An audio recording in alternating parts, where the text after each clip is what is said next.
Apalagi Pak? Sudah. Belum kayak lain mau katanya itu ya. Sambil bapak laporannya. Lihat aja nih.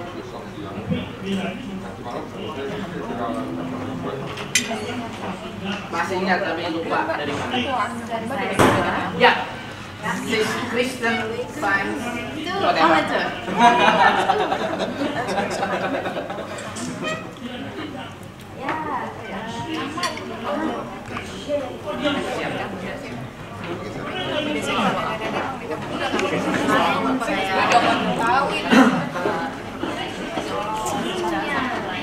Gaya lu Dra.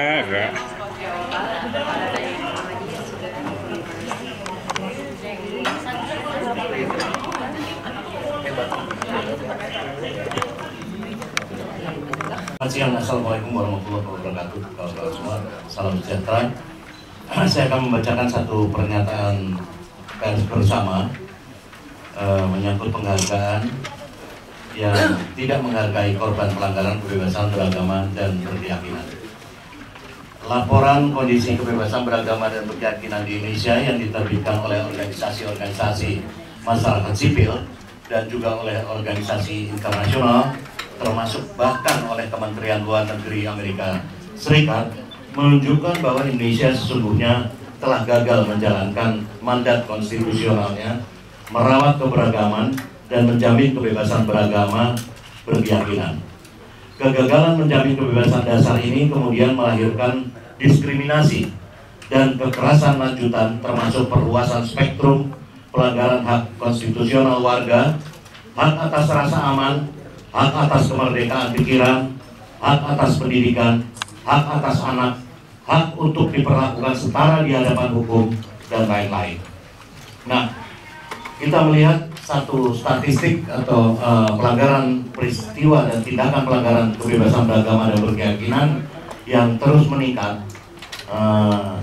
Setara Institut atau Wahid Institut itu banyak lembaga yang memonitor ini per tahunnya. Setara sendiri sudah 7 kali sejak tahun 2007, ya saya kira mencoba memonitor hal itu, meriset hal itu, dan terjadi peningkatan yang tinggi. Dan fakta juga menunjukkan bahwa sejumlah peristiwa pelanggaran kebebasan beragama berkeyakinan ini bahkan masih berlangsung hingga kini. Demikian juga impunitas bagi para pelaku kekerasan atas nama agama keyakinan yang tidak diproses secara hukum atau diproses dengan peradilan yang tidak adil dan di bawah tekanan kelompok intoleran. Menunjuk beberapa peristiwa kekerasan mutakhir antara lain 2 komunitas pengungsi korban kekerasan atas nama agama yang menimpa penganut Syiah di Gor Sampang 9 bulan mengungsi di Jawa Timur, dan jemaat Ahmadiyah di Transito Mataram NTB 7 tahun lebih mengungsi. 2 pembangkangan hukum yang dilakukan kepala-kepala daerah yang tidak menjalankan putusan lembaga-lembaga peradilan yang telah memutuskan keabsahan pendirian tempat-tempat ibadah seperti dalam kasus GKI Taman Yasmin, kasus HKBP di Bekasi.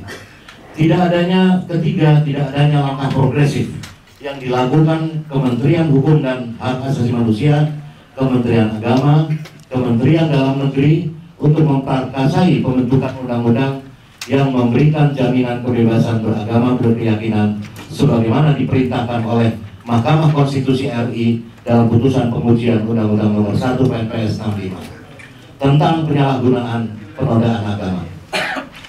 Keempat, pengabaian hak korban pelanggaran kebebasan beragama berkeyakinan atas hak pemulihan pasca konflik atau kekerasan dan diskriminasi, dan mandat Undang-Undang Nomor 7 Tahun 2012 tentang penanganan konflik sosial. Kelima, kepolisian Polri yang tidak bekerja profesional berdasarkan peraturan perundang-undangan, tapi pada desakan sekelompok kecil masyarakat yang terus-menerus menyebabkan virus intoleransi. Tidak adanya prakarsa dari Kemenhub-HAM dan kementerian terkait untuk secara bertahap, cepat, dan terbuka melaksanakan rekomendasi tinjauan produk periodik Universal Periodic Review Dewan Hak Asasi Manusia PBB Mei 2012 terkait kebebasan beragama berkeyakinan di Indonesia. Ketujuh, kekerasan berlanjut yang menimpa jemaah Ahmadiyah di Bekasi, Tasikmalaya, Tulungagung, dan di tempat-tempat lain yang mutakhir. Nah, berdasarkan fakta-fakta di atas, Koalisi Masyarakat Sipil untuk Kebebasan Beragama Berkeyakinan dan Sobat KBB, ini solidaritas korban ya kebebasan beragama, pelanggaran kebebasan beragama berkeyakinan, menyampaikan pandangan sebagai berikut. 1. Rencana penyematan penghargaan World Statesman Award atas upayanya memajukan kebebasan beragama dan mencegah konflik antar umat beragama oleh Appeal of Conscience Foundation jelas merupakan tamparan bagi korban dan publik Indonesia yang mendukung kebebasan beragama berkeyakinan. Penghargaan itu bertolak belakang dengan fakta yang terjadi di Indonesia. Atas deretan fakta kekerasan sesungguhnya, kepemimpinan SBY lumpuh menghadapi intoleransi dan kekerasan atas nama agama. Kedua, penghargaan tersebut hanyalah sekadar rangkaian seremoni elitis yang syarat dengan kepentingan bisnis global. Sejak 2004 sampai sekarang, angka pelanggaran kebebasan beragama berkeyakinan terus mengalami peningkatan menjadi dinamika faktual yang sulit terbantahkan. Bahkan lahir sejumlah produk regulasi yang cenderung diskriminasi dan menjadi rujukan legal formal melakukan tindakan intoleran. Ketiga, penghargaan ACF ini tidak berarti banyak bagi SBY maupun bangsa ini. Bahkan terasa seperti ejekan, olok-olok, persis seperti kisah raja yang dielulukan berpakaian bagus, tapi sesungguhnya sedang telanjang. Perlu diingat, yang menilai apakah seorang presiden menjalankan tanggung jawab konstitusionalnya bukanlah pihak luar, apalagi yang tidak pernah mengetahui realitas sesungguhnya. Yang patut menilai adalah mereka yang selama ini menjadi korban dan tidak mendapat perlindungan dari negara. Sebaiknya SBY mengukur dirinya sendiri, mematut-matut diri di depan cermin lebih baik, apakah dia pantas dan layak untuk mendapat penghargaan tersebut. Kalau kata singkatnya tahu diri gitu. Keempat, penghargaan itu adalah hak ACF sepenuhnya. Ini adalah bagian satu kebebasan berekspresi, tentu saja memberikan penghargaan pada ini. Mungkin dengan begitu, berharap agar SBY akan bertindak untuk memperbaiki kondisi kebebasan beragama berkeyakinan di Indonesia. Tapi sayang, harapan itu akan sia-sia. Kelemahan kepemimpinan SBY adalah political courage. Tidak berani melangkah kalau tahu beresiko dan tidak aman secara politik.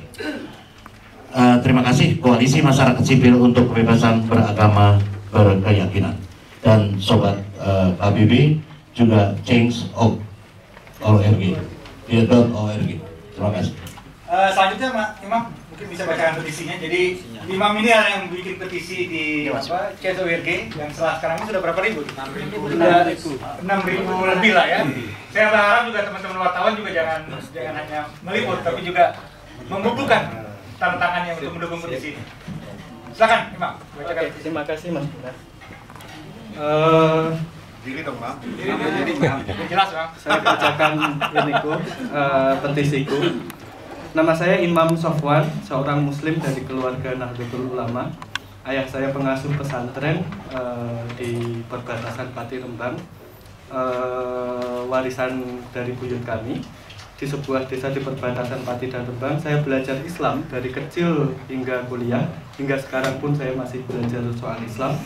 Sebagai Muslim dan warga negara Indonesia, saya malu dengan banyaknya kekerasan atas nama agama di bawah pemerintahan SBY. Kelompok ekstrim dibiarkan membunuh warga Syiah dan warga Ahmadiyah. Di beberapa daerah minoritas Kristen di Indonesia mulai ada masjid yang dipersulit pembangunannya. Pemerintah lokal menghambat pembangunan gereja-gereja Kristen termasuk HKBP Philadelphia dan GKI Yasmin di dekat Jakarta. Bahkan Gubernur Jawa Barat, Ahmad Heriawan, bisa-bisanya berkata kalau Ahmadiyah hilang, pasti masalah juga hilang.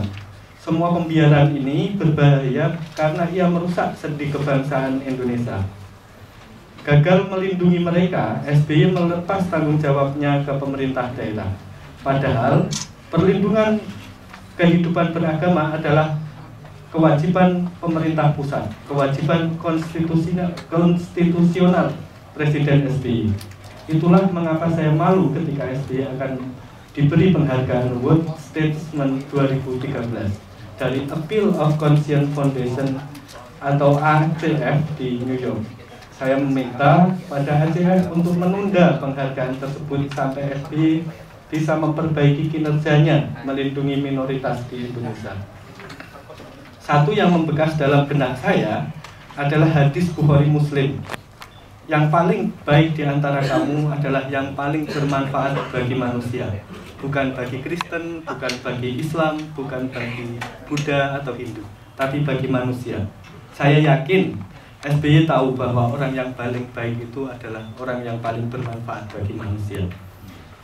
Saya sertakan juga suratnya Romo Magnis yang saya setuju sepenuhnya dengan pendapat Romo Magnis Susilo. Ini dalam bahasa Inggris. Aku kurang jago bahasa. Cukup, surat itu udah bagus tuh. Surat itu sudah cukup. Surat antum ya kan.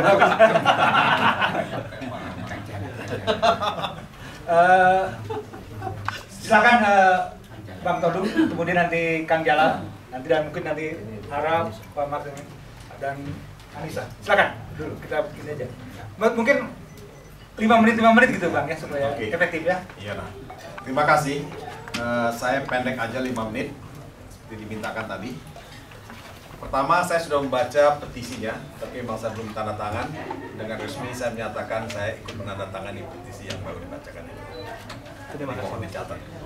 Nah, tadi sudah dibacakan pernyataan oleh Hendardi, dan menurut saya itu semua sudah mewakili pendapat kita. Buat saya adalah yang paling penting bagaimana kita menjaga kemajemukan kita sebagai bangsa, bagaimana kita menjaga pluralitas kita. Jangan terganggu.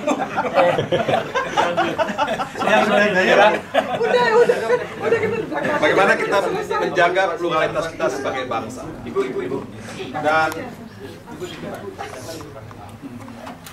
harus kita akui bersama bahwa pilar-pilar pluralitas, pilar-pilar kemajemukan kita semakin lama semakin goyah. Dan ini merisaukan kita semua. Sebab inilah kekuatan kita sebagai bangsa sebenarnya. Nah, ada yang mengatakan bahwa Indonesia itu tidak jelek-jelek amat.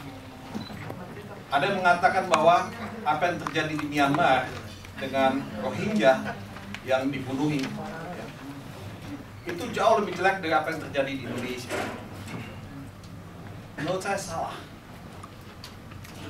Kejadian yang menimpa Ahmadiyah, kejadian yang menimpa Syiah, GKI Yasmin, Bahai, dan sebagainya, itu tidak kalah kejamnya timbang apa yang terjadi di Myanmar.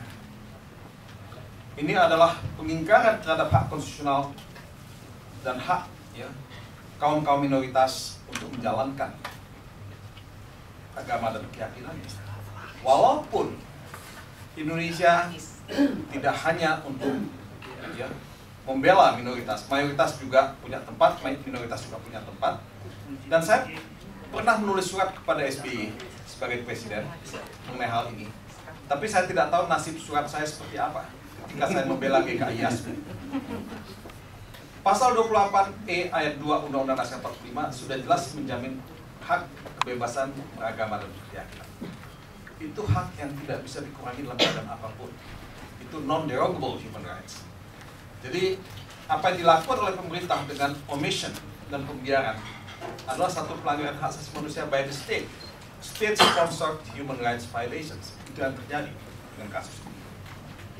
Nah, apakah pemberian award yang dilakukan oleh Appeal of Conscience Foundation itu pantas atau tidak? Maka kita patut memberikan kritik kepada pemberi award tersebut. Pemberi award ini seharusnya mendengar suara yang hidup di masyarakat ini. Pemberi award ini harus melakukan research ya, yang lebih mendalam mengenai apa yang terjadi di Indonesia. Kalau dia tahu ada pembakaran, penyiksaan dan pembunuhan terhadap kelompok-kelompok Syiah, Ahmadiyah dan yang lain-lain, tidak pantas award itu diberikan.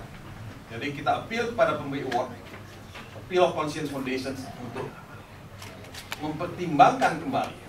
Ini bahasa yang lebih sopan. Saya orang Batak tapi saya udah jadi orang Jawa. Bang Buyung bilang mencabut award itu. Tapi ini yang saya katakan. Pemberi award ini harus tahu diri.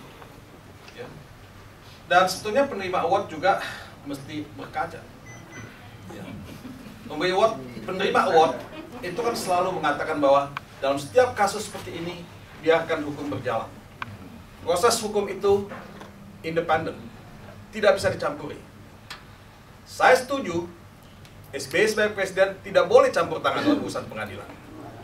Tapi presiden punya hak untuk memerintahkan Kapolri, memerintahkan Jaksa Agung, tindak itu. Mereka yang melakukan pelanggaran hak-hak ya, kaum minoritas dalam menjalankan agama dan ibadahnya. Minta Jaksa Agung untuk melakukan penuntutan. Itu tidak campur tangan menurut saya. Kalau dia minta pada Mahkamah Agung, perkara ini mesti dimenangkan, itu campur tangan. Tapi dia punya hak untuk melakukan itu, dan apa yang terjadi sekarang adalah omission by intention. Itu yang terjadi sekarang. Dan menurut saya kita tidak bisa menerima itu.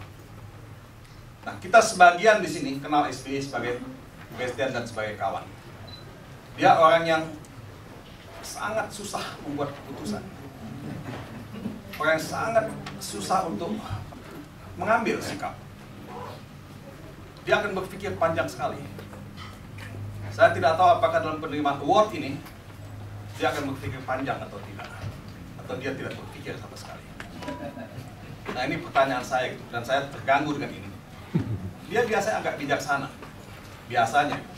Tapi menurut saya kemuliaan seorang statesman itu akan ditentukan oleh sejauh mana dia menghormati hak-hak kaum minoritas.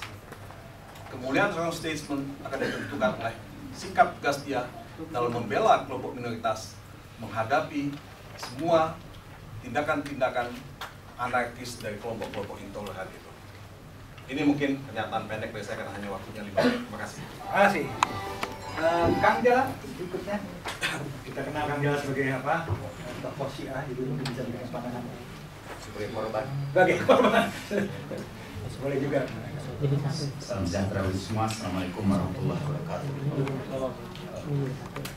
Agak berbeda dari semuanya, saya termasuk pendukung agar SBY memberikan penghargaan dari Appeal of Conscience Foundation dengan syarat ia menyelesaikan persoalan dalam tanda petik penindasan kelompok minoritas di negeri ini. Dan di antara kelompok minoritas ini jadi sekiranya SBY sudah menyelesaikan persoalan kekerasan beragama, sekarang juga saya lah yang paling depan untuk mendukung beliau.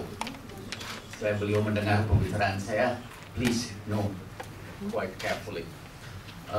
Yang kedua, saya melihat biasanya secara sosiologis pembantaian terhadap kelompok agama tertentu itu melewati beberapa tahap sebagai ukurannya.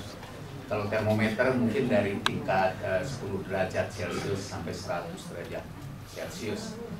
Yang paling awal ialah disinformasi tentang kelompok agama itu. Setelah itu bergerak ke arah diskriminasi, kemudian berikutnya adalah kriminalisasi, dan berakhir dengan genosida. Khususnya untuk kalangan Syiah, semua tahapan itu dilewati atau mereka sudah melewati seluruh tahap itu dengan kecepatan kuantum yang menakjubkan. Jadi mulai dari gerakan disinformasi, pendiskreditan kami sebagai kelompok yang menyesatkan, kemudian dilanjutkan dengan diskriminasi, kami mengalami berbagai diskriminasi dalam perlakuan orang sebetulnya komunitas terhadap kami, sampai kepada kriminalisasi. Dan saya ingin menggarisbawahi kriminalisasi ini. Jadi yang saya lihat, seperti yang sudah disampaikan oleh Pak Hendardi tadi, yang menarik ya, dan sumber dari semuanya di Indonesia itu setiap kali terjadi kekerasan terhadap kelompok minoritas, yang terjadi adalah ada gium the victim is to blame. Jadi yang disalahkan selalu korban. Jadi ketika pesantren Tajul Muluk di Madura diserang, kemudian orangnya dibunuh, penduduknya, rumah-rumah mereka dibakar, penduduknya diusir, mengungsi. Tajul Muluk kemudian dihukum 2 tahun, tambah 2 tahun lagi, jadi dihukum 4 tahun penjara. Dosanya apa? Dosanya karena ia diserang, karena pesantrennya dihancurkan. Jadi dosanya itu. Yang lalu si penyerangnya, dan itu yang disebut oleh Pak Hendari tadi, impunity. Yang menyerangnya malah melenggang dari pengadilan itu, dibebaskan dengan pembebasan tak bersyarat. Sementara Tajul dihukum tanpa syarat apapun juga. Dia dihukum karena walaupun dia tidak terbukti dalam pengadilan dengan berbagai tuduhan itu. Dan menurut saya bahwa the victim is to blame itu sudah berada di dalam tahap sedikit lagi kepada genosida. Jadi pembantaian kelompok pemeluk agama tertentu itu terjadi juga sekarang di Madura, bahwa kelompok-kelompok itu sekarang makin berani, dari saya tahu karena mengikuti terus, dan mereka malah sudah mengancam mau mengusir dengan paksa pada orang-orang Syiah yang berada di Gor itu. Jadi pengusiran dengan paksa itu dengan ancaman bahwa mereka tidak jamin kalau mereka kembali lagi ke kampung halamannya, mereka tidak dijamin hidup lah. Jadi relokasi dan sebagainya adalah proses yang sudah mengarah kepada genosida. Dan sekiranya eksperimen Syiah ini berhasil, saya menduga kelompok-kelompok keras itu akan melakukan tindakan yang sama terhadap kelompok-kelompok minoritas lainnya. Karena setelah berhasil mereka membunuh seorang Ahmadiyah, kan giliran berikutnya Syiah ya. Dan ini the victim is to blame itu saya kira semuanya bermuara kepada situasi ketika state, negara kita ini, state kita itu emang weak. Jadi saya tidak tahu apakah itu ekses dari demokrasi. Artinya kan demokrasi intinya distribusi kekuasaan. Kekuasaan tidak terpusat pada satu kelompok, tapi dia menyebar. Dan kayaknya persebarannya begitu merata sehingga negara tidak punya kekuasaan sama sekali. Jadi so much distributed that the state has no power at all. Tidak ada power sama sekali, sehingga keputusan Mahkamah Agung bisa dibatalkan sama RT kali. Jadi weak kita ini state. Jadi dan karena itu mungkin kalau penghargaan itu diberikan kepada SBY sebagai seorang statement, mungkin harus saya termasuk pendukungnya dengan tambahan mungkin sebagai penghargaan kepada negara yang mendistribusikan kekuasaannya sehingga ia tidak berkuasa sama sekali. Ya, atau jadi sekali lagi mungkin saya sudah mengakhiri pembicaraan ini, saya termasuk pendukung award ini diberikan kepada Pak SBY dengan syarat ia harus segera menyelesaikan persoalan tindakan kekerasan atas nama agama di negeri ini. Jadi mungkin kita menunggu apa yang akan segera diberikan. Dan dengan begitu maka kepada appeal Conscience Foundation itu kita minta tangguhkan sampai SBY itu. Jadi kayaknya beliau katanya orang Batak, saya orang Sunda. Jadi saya lebih halus lagi. Terima kasih, saya mendukung ini SBY dengan syarat tangguhkan dulu sampai Pak SBY menyelesaikan persoalan kekerasan. Soalnya bukan bisa, tapi mau tidak. Nah, Tapi sebelum ke Bang Buyung, saya minta Pak Anissa Wahid dulu untuk memberikan pendapatnya. Pak Anissa Wahid ini adalah putri dari Presiden kita, Abdurrahman Wahid, dan juga sekarang adalah ketua Wahid Institute ya. Dan jaringan Gus Dur ya. Silakan Mbak, aduh nih, susah nariknya nih.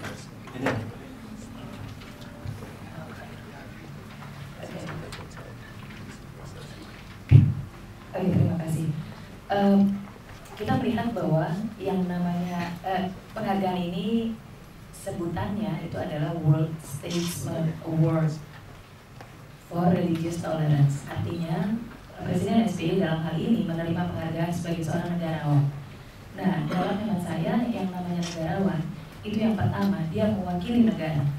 Dan seperti tadi sudah diungkapkan, kondisi negara kita tidak menunjukkan religious tolerance yang dalam hal ini dianugerahkan. Jadi pertanyaannya, mengapa? Itu. Kemudian yang kedua, sebagai seorang negarawan, menurut saya yang pertama tugas seorang kepala negara itu adalah menegakkan konstitusi. Dan konstitusi kita sudah memberikan hak kebebasan untuk berkeyakinan dan beribadah dengan sangat jelas. Tidak ada multitafsir terhadap ayatnya. Tetapi dalam pelaksanaannya sehari-hari kita melihat bagaimana ayat ini kemudian ditafsirkan dengan berbagai cara untuk memberikan keleluasaan kepada kelompok-kelompok intoleran. Dan sebagai seorang negarawan, Presiden SBY tidak melakukan apapun. Tidak memberikan perintah, yang diberikan hanya pernyataan, hanya himbauan. Sehingga di mana letak kenegarawanannya dalam hal religious tolerance dalam hal ini. Kemudian yang berikutnya, sebagai seorang negarawan, Presiden SBY seharusnya memiliki compassion, keberpihakan kepada kelompok-kelompok yang mengalami penindasan hak-hak konstitusionalnya. Seperti kita lihat, persoalan toleransi keberagamaan di Indonesia akhir-akhir ini lebih banyak konfliknya bersifat horizontal antara satu kelompok terhadap kelompok yang lain. Pada titik ini, negara seharusnya memilih berdasarkan apa? Berdasarkan konstitusi. Sudah cukup jelas di sana. Tetapi keberpihakan ini tidak ada. Bahkan compassionate yang kita harapkan, compassion yang kita harapkan dari seorang presiden tidak ditunjukkan juga oleh Pak SBY. Saya tidak pernah melihat Pak SBY mengunjungi korban. Saya tidak pernah mendengar Pak SBY mengeluarkan pernyataan yang betul-betul afirmatif untuk melakukan tindakan-tindakan yang dibutuhkan oleh pemerintah-pemerintah daerah. Itu tidak ada sama sekali. Jadi keberpihakan secara formal tidak nampak. Keberpihakan sebagai seorang pengayom, pemimpin, pelindung rakyat untuk menemani rakyatnya yang sedang ditindas itu pun tidak ada. Jadi di mana letak kenegarawanan Presiden SBY dalam hal ini dalam kasus religious tolerance? Yang terakhir, menurut saya penghargaan ini membahayakan kondisi Indonesia untuk jangka panjang. Seperti kita tahu, kecenderungan intoleransi sudah tidak lagi terlihat pada kelompok-kelompok tertentu. Kita mulai melihat intoleransi terjadi di setiap ruang kehidupan masyarakat. Kita melihat orang-orang sekarang survei banyak sekali, saya yakin teman-teman media memiliki datanya. Berapa banyak orang, berapa persen orang yang berani untuk menandatangan surat izin rumah ibadah yang lain di lingkungannya. Itu banyak risetnya. Award ini ketika diterima oleh Presiden SBY akan memberikan pesan bahwa tidak ada masalah itu. Akan memberikan lampu hijau kepada kelompok-kelompok intoleran untuk tetap bertindak apa yang mereka inginkan. Untuk menggunakan interpretasi teologis memaksakannya terhadap konstitusi Indonesia. Presiden SBY sebagai seorang negarawan harus bisa membedakan mana ruang teologis, mana ruang konstitusi. Sebagai negarawan, dia tidak punya pilihan selain menggunakan konstitusi sebagai basis dari tindakannya. Karena itu, award ini tidak hanya mendiskreditkan Appeal of Conscience Foundation, tidak hanya memberikan cemooh kepada Presiden SBY, tetapi juga membahayakan nasib rakyat Indonesia dalam hal toleransi keberagamaan dalam jangka panjang. Saya rasa itu, terima kasih.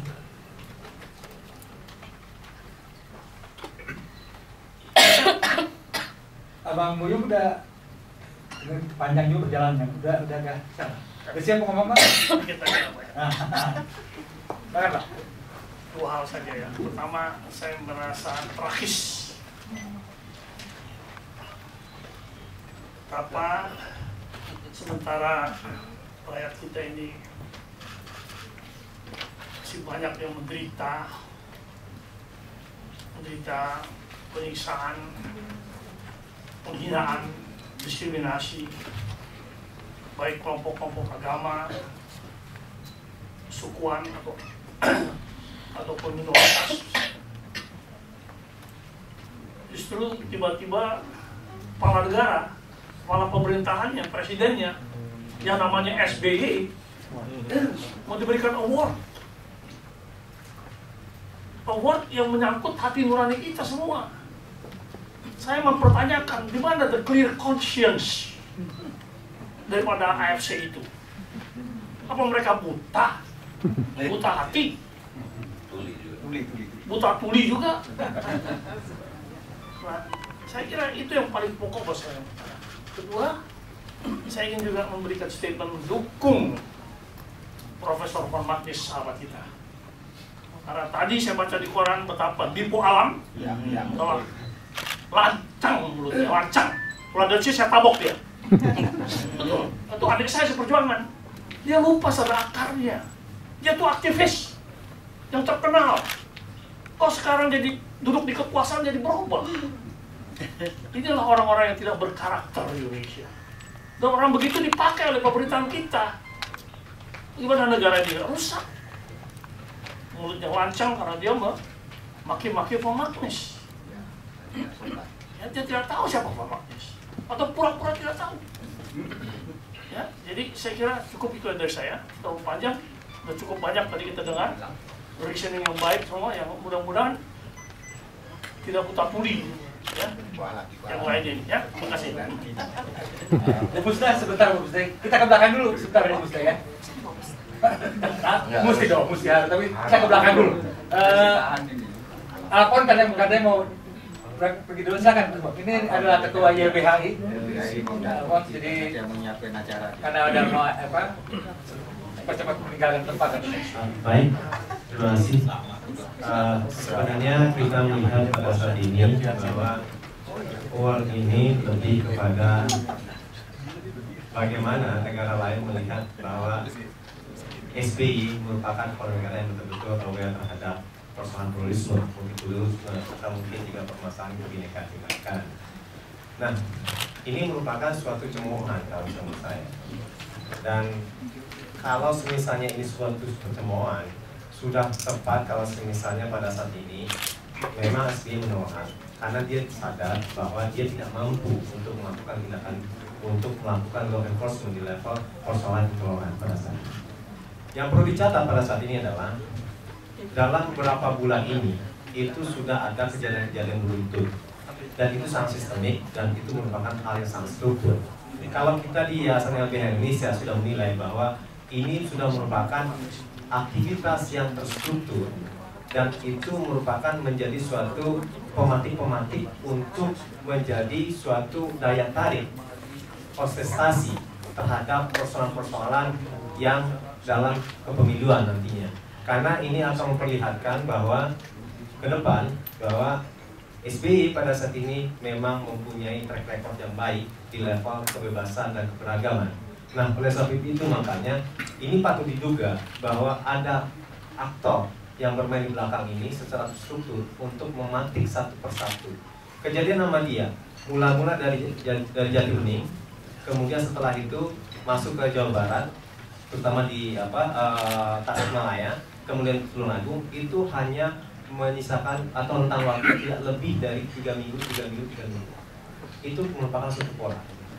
Nah, oleh sebab itu makanya ini ada aktor yang harus ditindak, tetapi pada saat itu kepala negara tidak melakukan apa-apa, malah cenderung aparatnya melakukan tindakan. Ini adalah suatu persoalan. Nah, untuk itu makanya bagaimana ke depan pada saat ini Presiden memang harus bertindak. Kalau misalnya dia berkata diri, jangan diterima. Gitu ya. Terima kasih. Sebelum bahas saya minta Firdaus mewakili komunitas Ahmadiyah untuk berikan sedikit pendapat.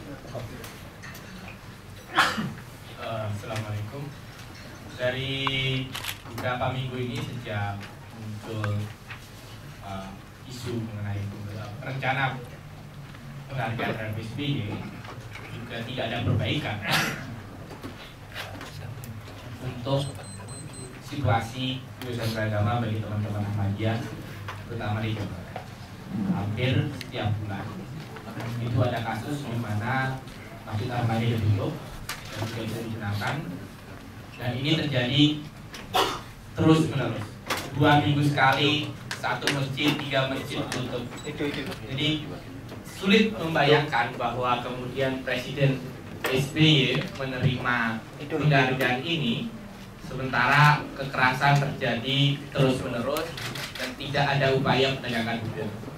Satu kasus misalkan kemarin di Tulungagung, di mana ada satu masjid Ahmadiyah ditutup, polisinya kemudian bilang bahwa orang Ahmadiyah bersedia untuk tidak menuntut para pelaku penyerangan dan tidak meneruskan kasus. Yang terjadi adalah bahwa para polisi ini menekan korban, menakut-nakuti korban, kemudian memaksa korban untuk membuat surat pernyataan dan memaksa pernyataan itu untuk kemudian itu dipamerkan kepada media massa. Yang juga menjadi masalah adalah media massa selama ini tidak pernah kritis terhadap pertunjukan-pertunjukan yang dilakukan oleh polisi. Mereka memakan mentah apa yang dilakukan oleh polisi tanpa pernah menggali apa sebenarnya terjadi di balik itu. Jadi selain bahwa kita juga mengkritik SBY, mari kita juga memperbaiki bagaimana cara kita bekerja dan memandang kasus-kasus intoleransi selama ini. Cobalah juga teman-teman media di sini korek lebih dalam apa yang sebenarnya terjadi. Kalau kita melihat lebih dalam, banyak sekali kasus. Di balik kasus ini ada kekerasan yang lebih besar daripada ada di apa yang selama ini diberitakan oleh media. Itu harapan kami juga bahwa mari teman-teman media juga untuk lebih banyak mengeksplor kasus-kasus ini, tidak hanya pertunjukan-pertunjukan yang dibikin oleh polisi dan pemerintah, tapi bagaimana kita mengeksplor apa yang sudah terjadi di belakang layar. Terima kasih. Oh, makasih. Firdaus Barik itu dari Komunitas Ahmadiyah. Silakan dari Imparsial. Saya dikit aja 3 poin. Yang pertama, Imparsial menilai satu, mendesak agar mencabut pemberi penghargaan kepada SBY itu karena memberikan penghargaan itu sama saja melukai secara serius terhadap keadilan korban, dan lebih dari itu sama saja membenarkan satu tindakan intoleransi kekerasan yang terjadi di Indonesia. Atas dasar itu menjadi sangat penting untuk mempertimbangkan untuk tidak memberikan penghargaan. Yang kedua, SBY selaku kepala negara harusnya malu gitu ya di tengah situasi intoleransi yang seperti ini. Penghargaan adanya sikap ketidakadaan sikap dari Presiden untuk kebebasan beragama tentunya menjadi satu persoalan yang serius dalam konteks pemerintahan SBY hari ini. Dan yang terakhir, saya rasa political encourage pemerintahan SBY dalam menjaga dan melindungi kebebasan beragama tentunya disebabkan cara pandang dalam melihat persoalan perlindungan kebebasan beragama yang bukan didasarkan pada upaya menjaga konstitusi, tapi dihitung dalam hitungan kalkulasi politik, di mana beliau sepertinya tidak mau melawan arus mainstream. Di sini saya melihat persoalan isu kebebasan beragama masuk dalam satu lingkaran politik yang transaksional itu. Ini menjadi satu persoalan serius di mana konstitusi harus kalah oleh politik yang dikuris karena persoalan-persoalan hitungan yang sifatnya sangat politis. Itu aja. Arif dari CSORG mungkin bisa menjelaskan bagaimana upaya yang telah dilakukan oleh CSORG untuk menggalang petisi ini. Silakan Arif. Terima kasih. Saya Arif dari Change.org. Dimulainya petisi ini sebenarnya sangat menarik oleh Mas Imam. Kita lihat juga beberapa kira-kira 2 minggu yang lalu gitu.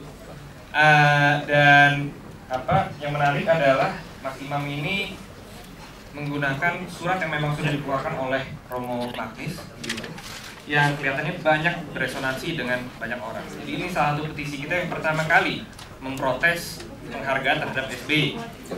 Sebelum-sebelumnya SBY sudah banyak mendapat penghargaan, tapi kira-kira kayaknya protes yang paling besar adalah penghargaan yang ini.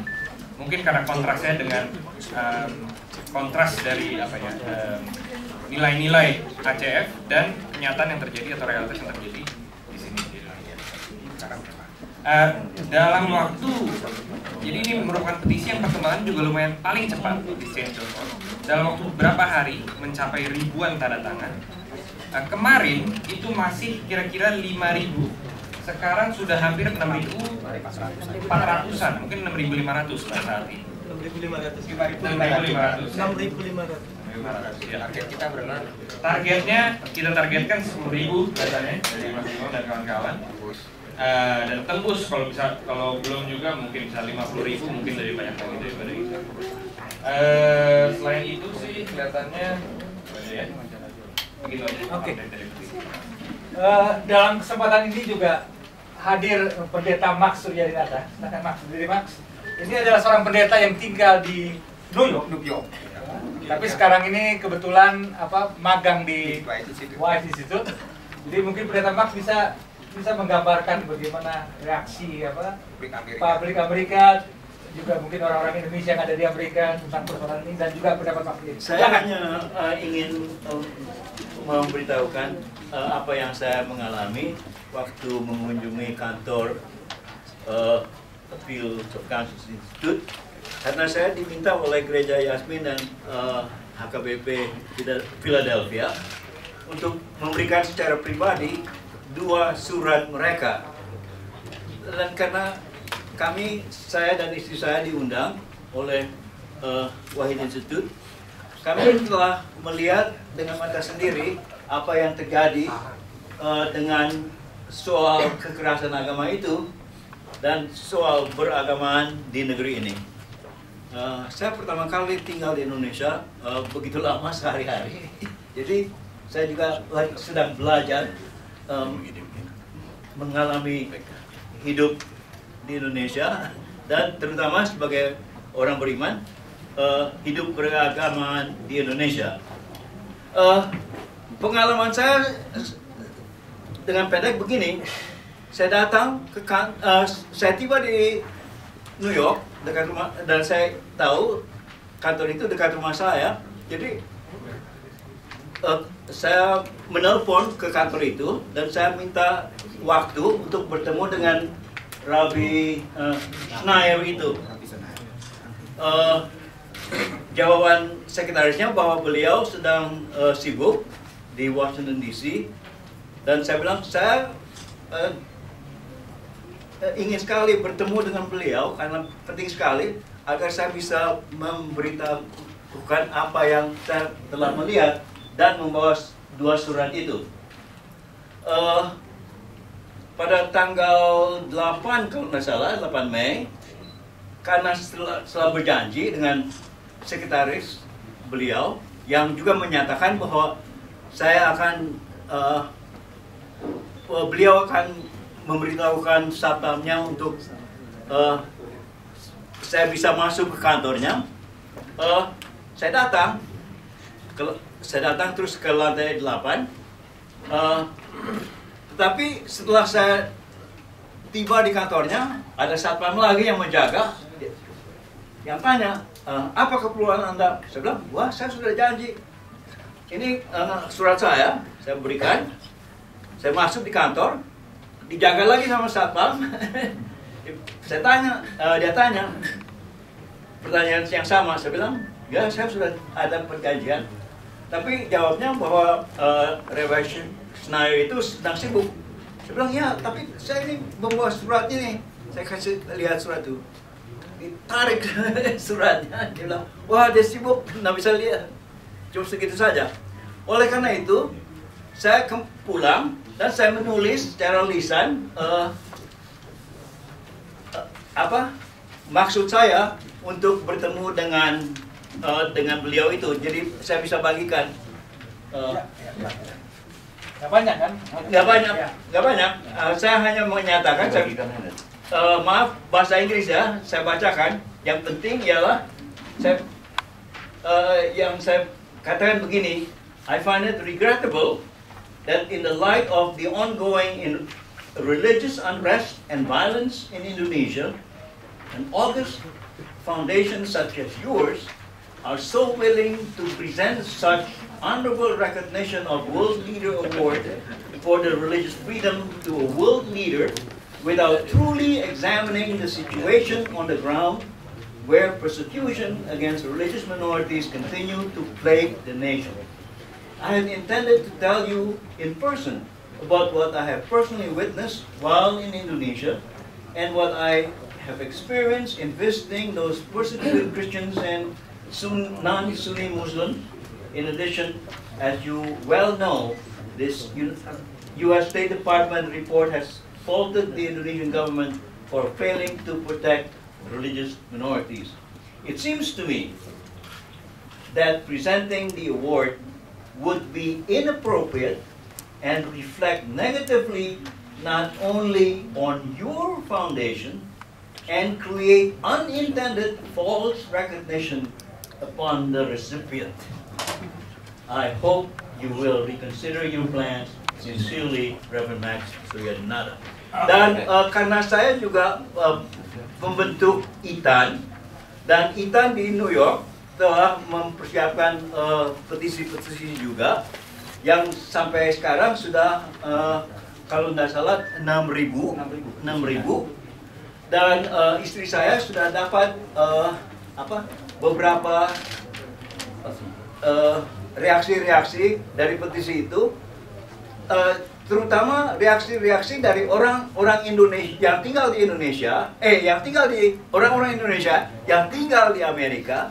Dan mungkin maybe you can read some of the Indonesians living in the United States giving a few reactions.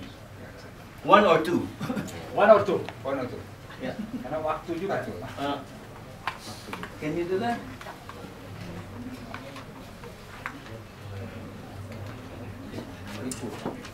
Maaf, I have to speak in English. Maaf, saya bahasa Inggris. I have here a reaction from an Indonesian living in New Jersey in the U.S. Di sini ada reaksi dari seorang yang tinggal Indonesia yang tinggal di New Jersey. Yes, SBA is no statesman. Ya, SBA bukan statement. He laid a foundation for religious hatred in Indonesia. Ia menaruhkan fondasi untuk kebencian agama. You will only embarrass yourself by giving this award to the very wrong person. Kalian akan hanya memalukan. Hanya mempermalukan diri sendiri dengan memberi penghargaan. Oke. You can help. I'm sorry. So I'd like to offer you an invitation on behalf of ITAN in the U.S. Saya akan membantu ITAN untuk di US. If by any chance the Appeal of Conscience Foundation goes ahead with its shameful award, jika ACF tetap memberikan penghargaan ini, which will be presented at a gala dinner at one of New York's most exclusive hotels next week, di hotel yang paling mahal di New York minggu depan. ITAN invites you to gather outside the hotel at the time of the dinner. ITAN mengajak orang-orang untuk makan malam di luar hotel. To bring your own signs highlighting the ongoing human rights issues in Indonesia. Untuk membawa seluruh seruan-seruan Anda di luar negeri, including attacks on religious freedom and lack of justice for past human rights violations. Termasuk termasuk serangan terhadap kebebasan beragama, tidak adanya keadilan, untuk kekerasan terhadap HAM di Indonesia. If the Appeal of Conscience Foundation should change its mind, jika Appeal of Conscience Foundation mesti berubah pikiran, please come to the hotel for a celebration. Mari datang ke hotel untuk merayakannya. Oke.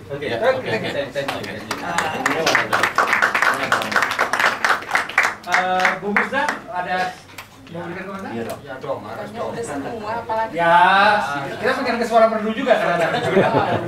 Udah lama nih Bu. Terima kasih teman-teman media. Saya hanya ingin menyampaikan 3 hal. Yang pertama kepada memberi award Appeal for Science Foundation. Meskipun saya mendapatkan informasi dari beberapa teman saya di Amerika bahwa itu sebuah organisasi kecil ya, saya berharap mudah-mudahan dia tidak menjadikan wacana ini menjadi semacam ya sebagai upaya untuk meningkatkan popularitas mereka gitu. Jadi dengan memberikan award kepada SBY dan menimbulkan menuai kontroversi jadi terkenal gitu. Jangan, mudah-mudahan bukan upaya-upaya yang picik seperti itu ya.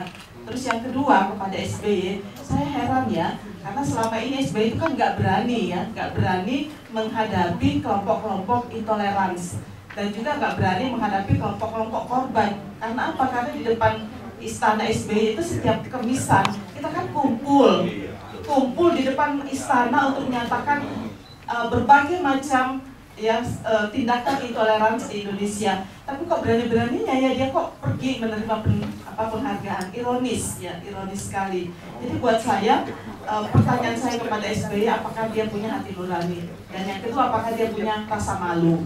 Ya. Lalu yang ketiga adalah kepada kita semua kelompok-kelompok penegak konstitusi, penegak toleransi di Indonesia. Mari kita bersama-sama bergandeng tangan untuk, saya pikir kegiatan ini nggak bisa dilakukan sendiri-sendiri, tapi kita harus senantiasa bergandeng tangannya, melenyapkan semua bentuk intoleransi dalam bentuk apapun, ya, terutama juga dalam menghapuskan semua bentuk kekerasan berbasis agama untuk alasan apapun, karena konstitusi, Pancasila, Undang-Undang Dasar 45 adalah taruhan kita semua untuk masa depan Indonesia. Terima kasih. Terima kasih. Sekarang mungkin Chris Hidayat, dia mewakili dari Sobat KKB. KBB. Ini adalah sebuah organisasi yang merupakan kumpulan dari mereka yang menjadi korban pelanggaran kebebasan beragama. Iya. Terima kasih. Jadi Sobat KBB adalah solidaritas korban untuk kebebasan beragama dan berkeyakinan. Dan ini ada karena memang korban eksis ada. Dan dengan adanya award ini semakin nyata ironi bahwa award ini sangat bertentangan dengan apa yang terjadi kami hadapi. Jadi ironi-ironi ini selain ironi dari kriteria untuk pemberian award ini, juga sampai saat ini korban tetap pada posisi yang diviktimisasi, tetap dikriminalisasi. Kita ingat Pendeta Pati yang adalah ketua koordinator nasional untuk Sobat KBB saat ini masih menghadapi pemeriksaan karena kasus yang diviktimisasi. Jadi Pendeta Pati justru yang terancam pada malam itu justru dilaporkan dan akan menghadapi ancaman untuk dipenjara. Ini yang justru tidak berpihak pada korban. Jadi yang bisa kami sampaikan adalah perspektif korban yang selama ini tidak pernah dipakai, baik tadi disampaikan juga beberapa media yang peristiwa di Pasig juga kita tahu bahwa tidak ada perspektif korban, di mana peristiwa itu diberitakan adalah Ahmadiyah yang yang bersalah, yang dikatakan bertobat, padahal bukan itu beritanya. Dan hal yang lain yang tadi dikatakan kalau setiap minggu ada Kamisa, juga setiap 2 minggu GKI Yasmin dan Philadelphia dengan perspektif korbannya menceritakan tuntutan kepada SBY untuk melaksanakan putusan MA dan rekomendasi Ombudsman. Ini adalah perspektif cerita korban langsung yang selama ini menagih rekomendasi ini dijalankan oleh SBY.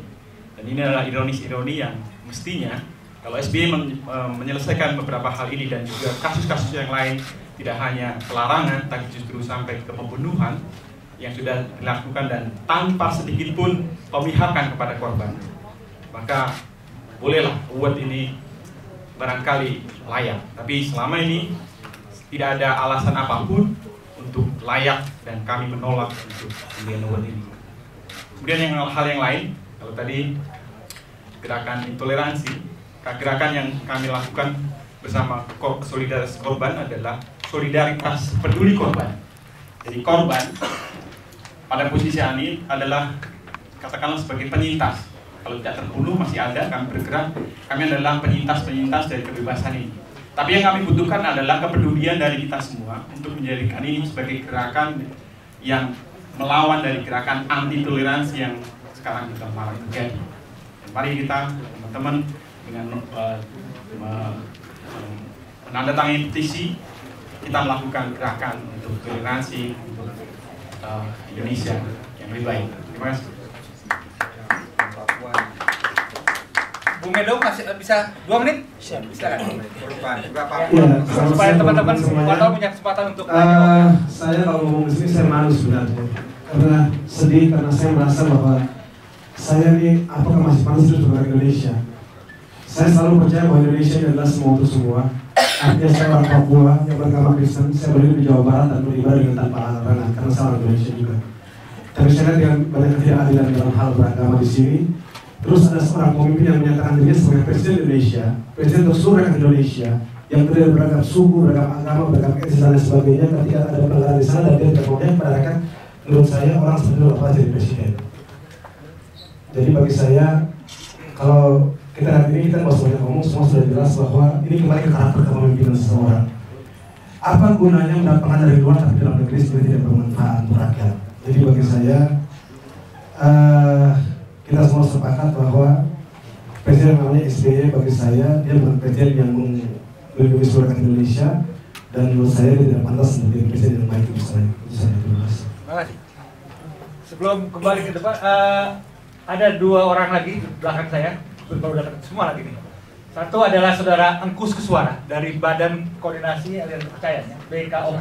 Jadi selama ini kan kita selalu tahu bahwa ada agama resmi yang 6 itu, tapi jangan dilupakan bahwa ada kepercayaan tradisional, kepercayaan lokal yang sebenarnya sudah hidup sejak lama. Bahkan belum ada agama-agama yang kita anggap agama-agama impor tadi. Dan kemudian satu lagi adalah saudara Iman Dulu, dia wakil sekjen PBNU dan juga anggota Komnas HAM. Ini karena waktu kita berkejaran, jadi 2 menit saja, karena saya ingin memberi kesempatan pada wartawan untuk jawab, gitu ya. Jadi silakan, Bung Engkus, kemudian Imdad, dan nanti mungkin Hendari sebagai silakan. Terima kasih. Kami memang dari mewakili penghayat kepercayaan gitu ya. Jadi memang sebetulnya sejak tahun 50-an ke sini sampai sekarang gitu, ini kan selalu kalau ada istilah novel itu tak putus di lubung malang gitu ya. Jadi memang dari dulu selalu di pojokan, zaman DI dikafirkan, zaman menjelang setelah G30 SPKI di PKI kan, kemudian ke sininya disesatkan gitu kan, jadi selalu dianggap aliran sesat. Padahal yang kita yang kita yakini adalah ajaran dari leluhur kita sendiri gitu. Cuma oleh negara dikelompokkan sebagai aliran kepercayaan. Padahal ada Sunda Wiwitan, ada Parmalim, ada Kaharingan, Bahai. Kalau Bahai mungkin dari luar, ini yang dari dalam, yang di dalam negeri sendiri kan banyak gitu. Cuma dikelompokkan sebagai aliran kepercayaan. Dan kemudian kalau ada peristiwa-peristiwa yang aneh-aneh, walaupun itu sempalan agama atau apa, selalu disebutnya aliran kepercayaan kan, jadi selalu jadi korban. Akibatnya mindset di masyarakat sampai sekarang tidak berubah, selalu dalam pesan, dan dampaknya adalah banyak peristiwa-peristiwa di mana kita meninggal atau warga kita meninggal, itu tidak bisa dikuburkan di kuburan umum, walaupun ada aturan. Dan dalam aturan sebetulnya pemerintah harus memfasilitasi kalau terjadi konflik. Nah, tapi kenyataannya pemerintah tidak pernah sampai jalan keluar. Akhirnya banyak yang dikubur di pekarangan rumah gitu, karena penolakan. Kemudian dalam tadi yang masalah bangunan Salesehan misalnya, kita sebutnya Sasana Salesehan, memang kita tidak banyak masalah karena kemampuan kita memang tidak mampu untuk membangun. Cuma akhirnya kan di rumah gitu ya. Tapi begitu kita ada yang mampu membangun balai, ruang pertemuan, selalu di situ juga ada masalah.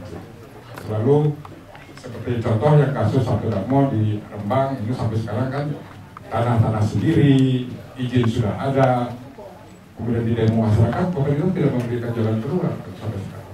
Begitu pun pemakaman sudah dikubur, disuruh digali lagi hanya di dan selama ini seolah-olah ya dibiarkan, kalaupun ada musyawarah selalu diminta mengalahkan gitu. Tidak pernah kita di win-win solution itu nggak pernah terjadi. Selalu kita diminta kalah dan jadi korban terus gitu. Nah, itu yang sampai sekarang kita alami, dan ya segera dikaitkan dengan apakah pantas itu jadi sebagai apa mendapat award, saya kira ya menurut kita sih ya nggak pantas lah kalau dikaitkan ke situ ya. Kalau yang lain barangkali ya. Itu saja, terima kasih. Imran. Terima kasih.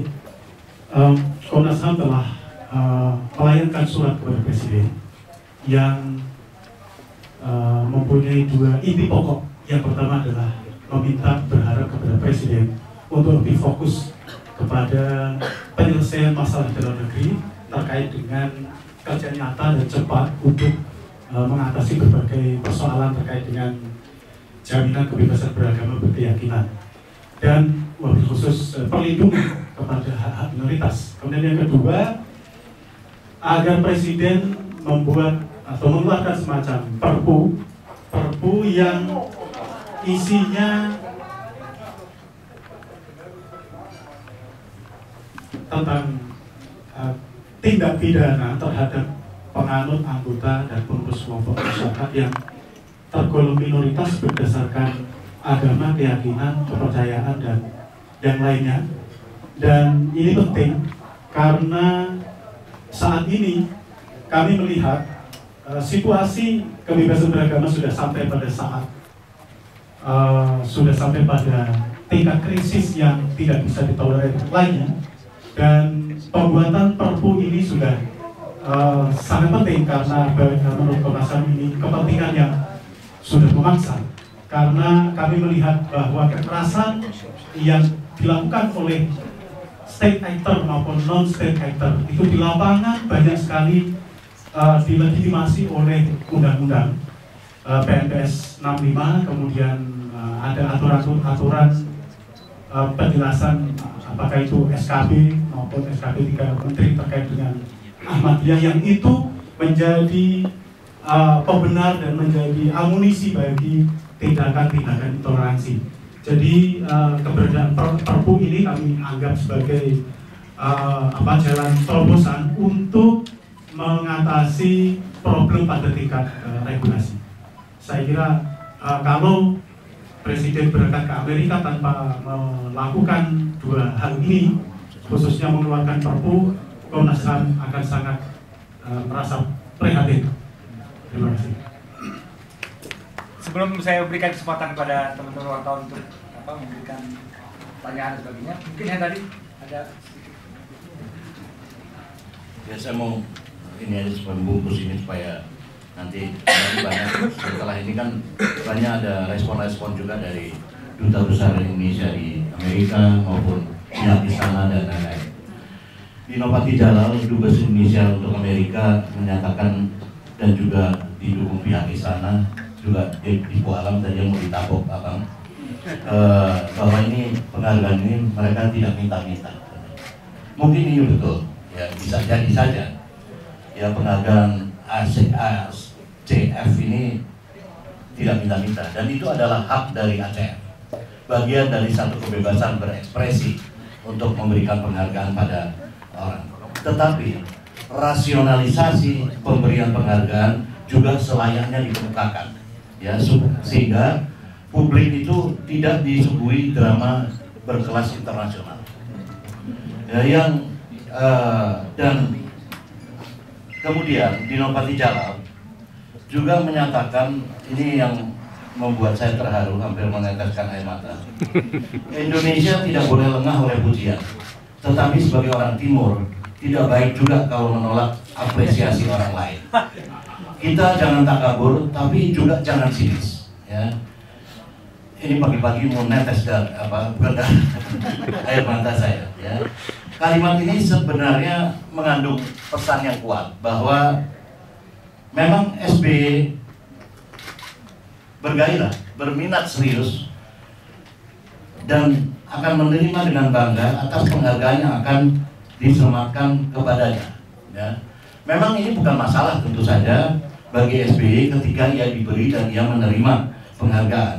Yang menjadi persoalan di sini adalah tabiat buruk para pemimpin Indonesia yang menjadikan penghargaan sebagai indikator keberhasilan atas kinerja, sebagai indikator keberhasilan atas kinerja di dalam suatu bidang.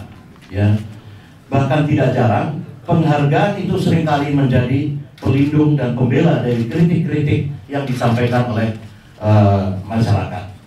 Dan juga ini adalah saya kira juga jadi bukan tidak mungkin, memang tidak minta-minta, tapi bukan tidak mungkin juga ini satu kerja politik pencitraan di luar negeri.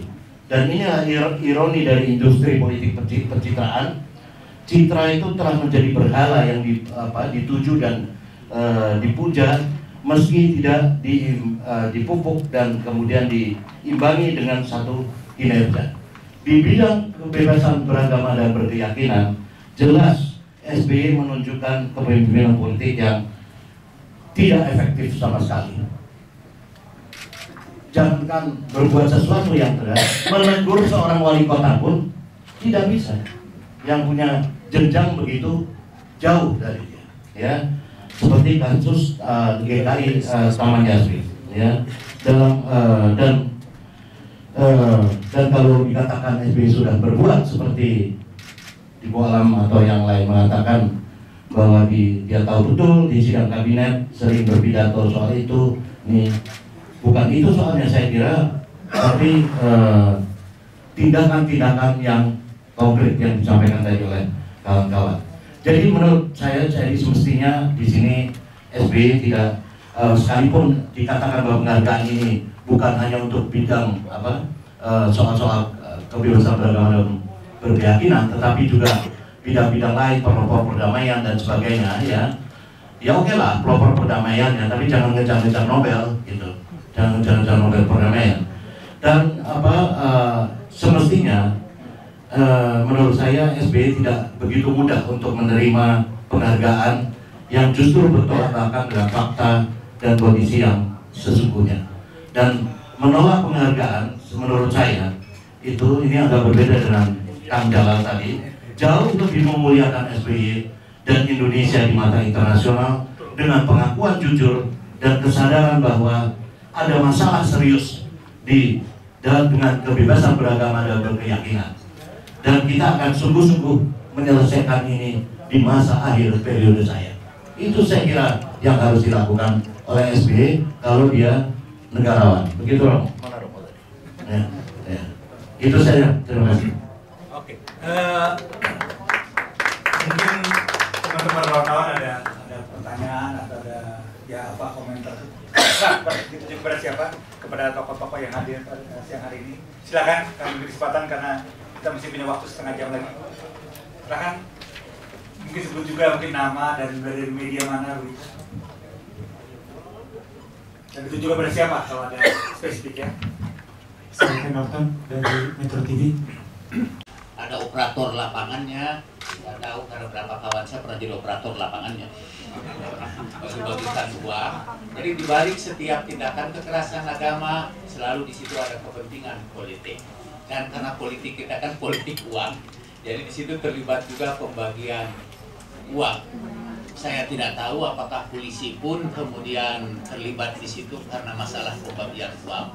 Itu saya tidak tahu. Jadi kalau begitu mungkin dan karena uang itu juga hukum juga bisa dibeli seperti yang terjadi misalnya di Madura sepanjang yang saya ketahui.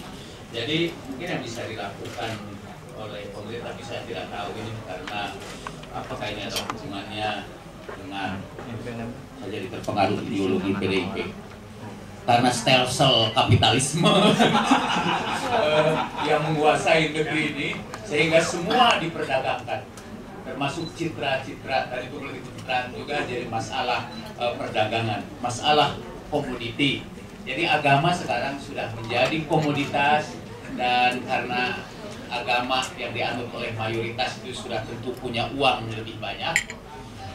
Terakhir ini saya juga pernah ditawari oleh kelompok-kelompok agama itu bahwa kalau saya bisa menyediakan uang sejumlah sekian dan ditemuilah para aktor-aktor yang mendorong tindakan kekerasan itu, insya Allah persoalan itu selesai.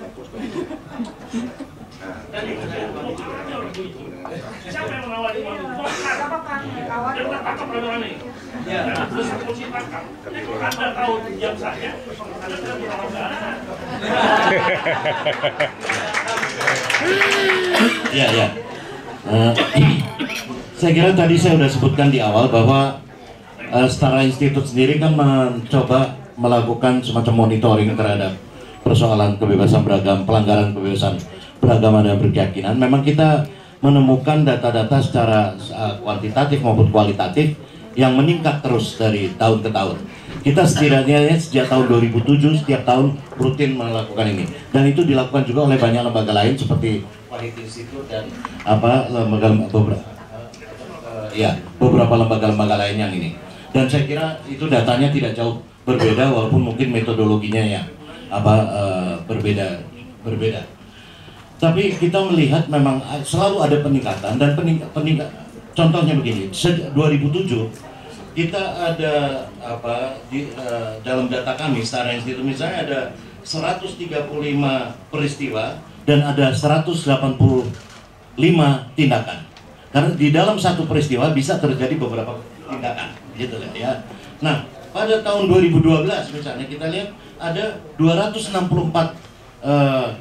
peristiwa dan 371 tindakan. Ya, artinya satu peningkatan yang memang signifikan, ya. Signifikan, dan itu saya kira dan ini kaitannya dengan apakah baik itu sebelum reformasi sampai reformasi, memang awal reformasi saya kira tidak terlampau banyak pelanggaran semacam itu. Nah, itu kemudian karena ini dibiarkan, ya,